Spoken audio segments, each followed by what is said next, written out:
what happens when you leave Coke in the refrige for too long.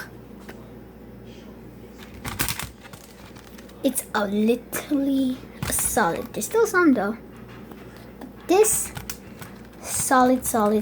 solid. Solid all the way. Wait. Solid. Took some water. But this thing is a literal solid. Look at the front. Oh my goodness. It's crazy.